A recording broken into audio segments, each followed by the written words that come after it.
कार्यक्रम की शुरुआत मैं आपसे करना चाहता हूं, और क्या ये बात सही है कि उत्तर प्रदेश की सरकार 1000 करोड़ का खर्च करने का आकलन कर रही है और अब आप वृंदावन में कान्हा कॉरिडोर के प्रोजेक्ट पे काम कर रहे हैं? ये सही है अथवा नहीं?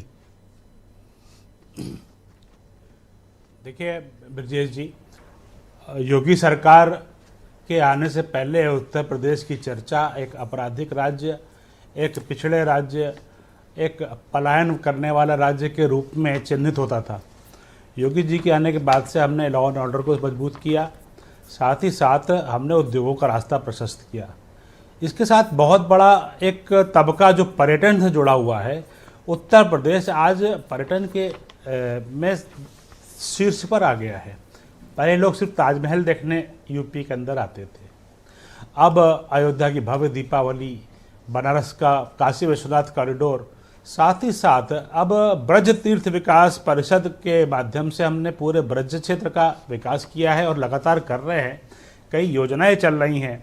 इसी तरीके से विंध्य धाम कॉरिडोर बन रहा है, इसी तरीके से चित्रकूट धाम कॉरिडोर बन रहा है। नैमिषारण्य में जो है धाम विकास तीर्थ विकास परिषद के माध्यम से तमाम जो हमारे सांस्कृतिक, हमारी आध्यात्मिक कला और कृति और शिल्प के जो केंद्र हुआ करते थे, योगी आदित्यनाथ जी की सरकार ने उसको सुदृढ़ करके वहाँ पे आधारभूत संरचना करके वहाँ पर जो श्रद्धालु और जो दर्शनार्थी या जो पर्यटक आते हैं उनकी व्यवस्था अच्छी करके एक अभूतपूर्व पर्यटन के रूप में, हमने सांस्कृतिक पर्यटन के रूप में बड़ा एक जो है काम किया है, जिससे कि हमारे प्रदेश की आय भी बढ़ी है। क्या आप हमारे ये कहना चाहते हैं कि इस डेवलपमेंट के जरिए फायदा मिला है? 2024 और 2027 का एक पॉलिटिकल एजेंडा, एक नैरेटिव आप सेट कर रहे हैं?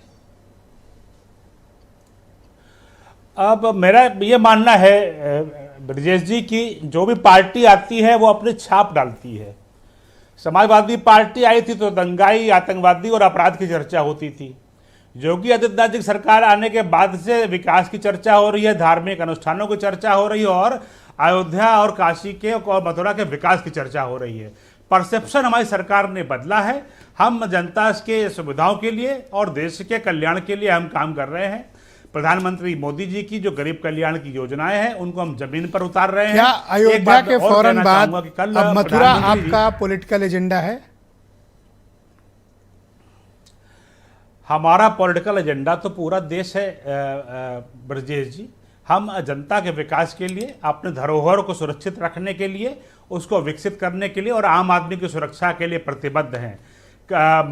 मीराबाई जी की 525वीं जयंती के अवसर पर कल प्रधानमंत्री जी ब्रज रज उत्सव जो चल रहा है इस समय कान्हा के क्षेत्र में, ब्रज में, वहाँ पर वो आने वाले हैं। जो मेरे पास जानकारी है कि कल 525वीं जयंती पर मीराबाई के वहाँ पे एक डाक टिकट और एक सिक्का वहाँ पर जारी होगा।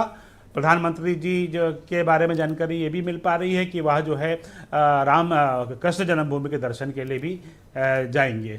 तो शुक्रिया आलोक जी, हमारे साथ जुड़े रहिएगा। मैं इस परिचर्चा को आगे बढ़ाता हूं और मेरे साथ समाज